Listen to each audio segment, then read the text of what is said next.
Om Swastiastu. Halo Semeton Kompas dimanapun berada. Hari ini saya sedang berada di Sekretariat DPD Partai Golkar Provinsi Bali. Dan kita akan ngobrol dengan sosok yang sudah familiar, seorang wakil rakyat dan juga pimpinan partai politik. Penasaran kan? Ikuti terus obrolan kami bersama saya Widya, hanya di Kompas. Kopi asik.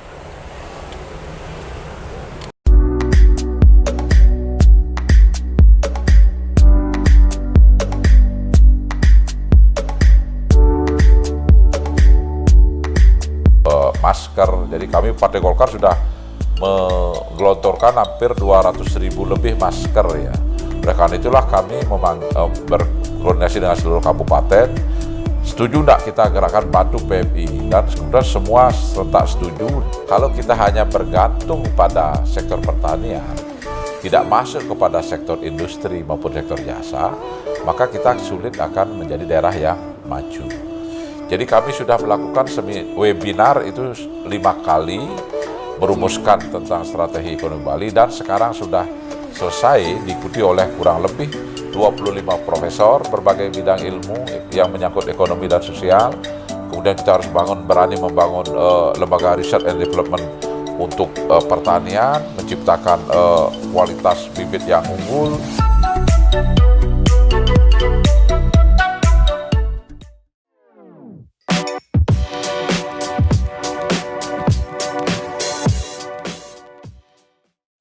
Baik, Semeton Kompas, di sebelah saya sudah hadir Bapak Dr. Inyoman Sugawokori. Beliau adalah Wakil Ketua DPRD Bali dan juga sekaligus sebagai Ketua DPD Partai Golkar Provinsi Bali. Om Swastiastu, Om Bapak. Swastiastu. Bagaimana kabarnya? Baik, sehat. Luar biasa, Pak ya. Iya. Gimana nih kesibukannya sehari-hari? Ya, sebagaimana biasa di umur 60-an ya.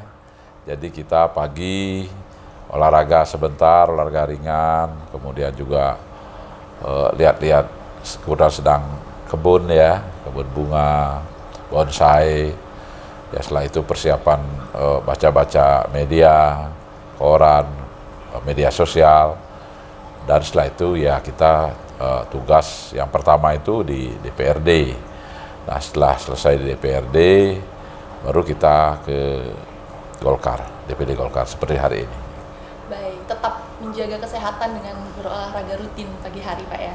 Ya, saya mengusahakan itu paling tidak setiap hari atau paling tidak 2 hari sekali olahraga dengan senam ringan. Jadi tidak memilih olahraga yang berat-berat lah.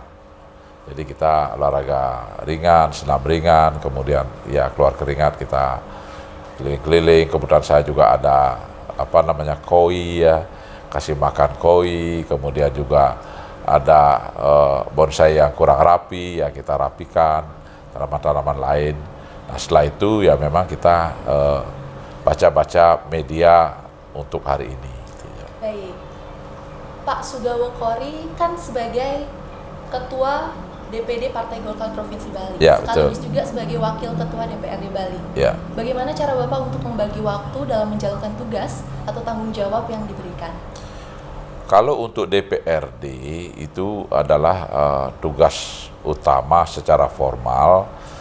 Karena apa? Karena saya digaji kan di sana ya.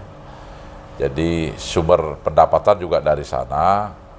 Sehingga yang prioritas bagi saya itu adalah yang pertama itu adalah menyelesaikan tugas-tugas sebagai wakil rakyat di DPRD, baik di kantor maupun dalam tugas-tugas di luar kantor, atau rapat-rapat, atau juga menyusun konsep-konsep tentang mekanisme pengawasan, legislasi, kemudian juga melakukan kontrol di lapangan.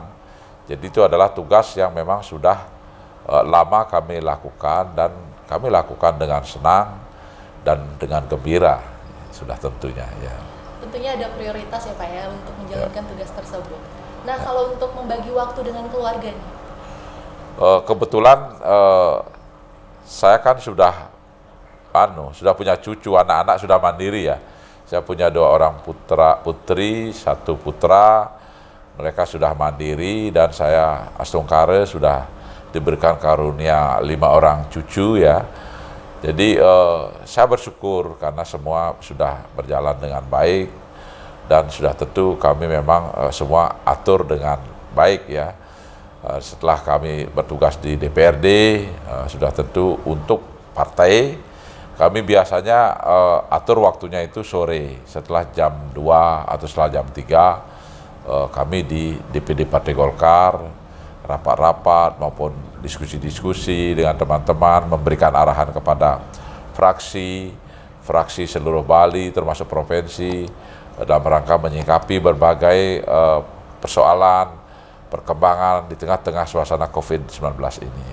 Nah, berkaitan dengan COVID nih Pak, apa saja upaya-upaya yang sudah dilakukan dari Partai Golkar untuk merespon situasi pandemi COVID-19 ini? Khusus untuk COVID-19 ini, kami memang mulai Februari yang lalu telah mengambil langkah-langkah, terutama actionnya itu pada bulan Maret, bahwa persoalan yang dihadapi masyarakat dampak COVID ini kan pertama adalah dampak kaitannya dengan kesehatan, kemudian kaitannya dengan masalah ekonomi, kemudian masalah sosial, dan masalah lainnya.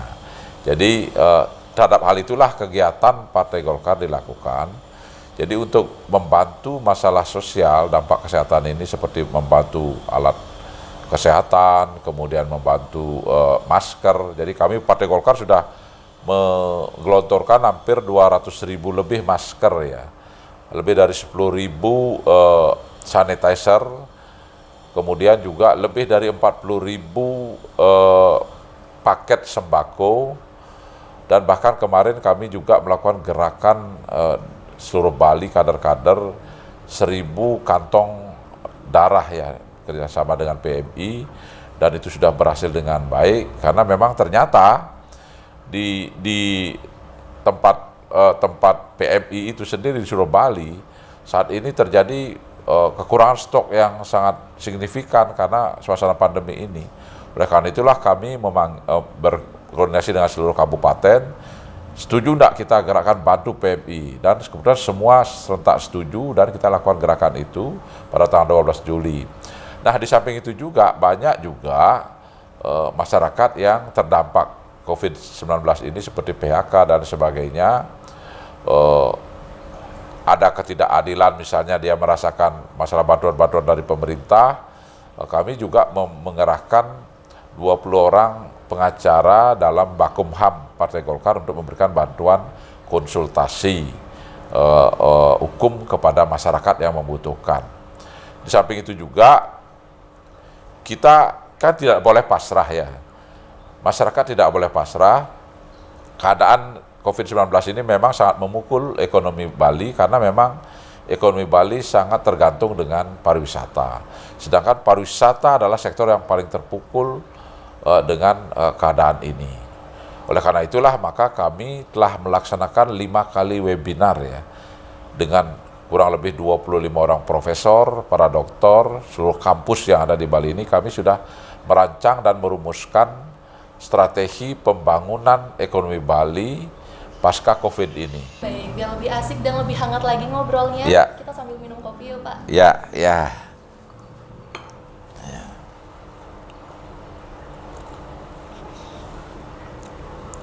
Memang kalau kopi asli itu lebih lebih segar. Lebih berasa gitu Pak. Ya, ini kopi kebetulan dari kampung. Ya. Kampung Banyuatis itu. Coba tahu kopi Banyuatis ya. Oke. Baik, seperti yang tadi Bapak sampaikan, tentunya COVID-19 ini berpengaruh terhadap situasi pariwisata di Bali, dan itu berdampak banget sama kondisi ekonominya juga Pak ya. Nah, bagaimana tanggapan Bapak untuk menghadapi tantangan-tantangan tersebut? Ya, jadi sebelum saya jawab ini, saya ceritakan dulu ya tentang struktur ekonomi Bali. Jadi pada tahun 70-an, struktur ekonomi Bali ini didominasi oleh sektor pertanian, atau yang disebut dengan istilah sektor primer.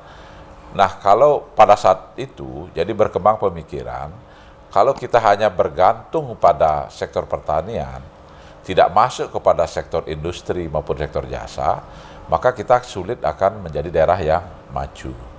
Untuk itulah pada tahun itu disepakati untuk merumuskan 3 strategi sektoral pembangunan Bali, yaitu membangun pertanian, membangun pariwisata, membangun industri.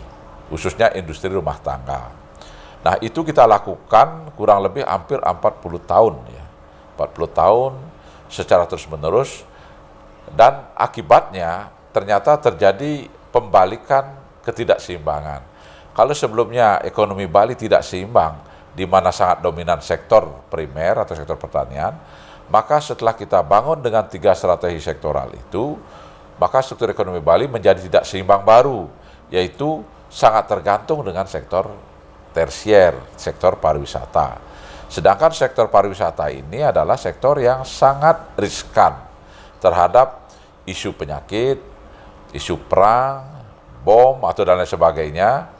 Dan ternyata kita membuktikan itu. Ketika terjadi COVID-19 ini, maka otomatis rontok kegiatan ekonomi di semua sendi kehidupan ekonomi Bali. Oleh karena itulah maka Partai Golkar, kami membentuk tim untuk merumuskan strategi pembangunan Bali menyongsong pasca COVID-19 ini. Jadi kami sudah melakukan webinar itu 5 kali, merumuskan tentang strategi ekonomi Bali, dan sekarang sudah selesai diikuti oleh kurang lebih 25 profesor berbagai bidang ilmu yang menyangkut ekonomi dan sosial, politik juga, begitu juga para doktor dari hampir seluruh perguruan tinggi negeri dan swasta ikut serta. Kami sangat bergembira karena hampir semua perguruan tinggi, guru besar itu memberikan apresiasi, atensi, ikut serta, dan masyarakat juga. Jadi setiap webinar yang kami lakukan, paling tidak 12-15 ribu viewer yang masuk. Nah, sekarang kami sudah sampai kepada rumusan kesimpulan tentang strategi pembangunan Bali ke depan, yang akan nanti kami susun dalam satu bentuk buku, dan kami akan persembahkan kepada seluruh stakeholder yang ada di Bali ini. Yang intinya adalah kita harus membangun ekonomi Bali ini dalam suasana keseimbangan baru, di mana antara sektor pertanian, sektor industri, sektor sekunder, dan sektor pariwisata harus berjalan seiring dan seimbang, dan mereka harus saling memperkuat. Inilah temuan kami dari Partai Golkar terhadap struktur ekonomi di masa yang akan datang. Baik, luar biasa sekali. Ya. Jadi kita harus menyeimbangkan 3 sektor tersebut ya, ya.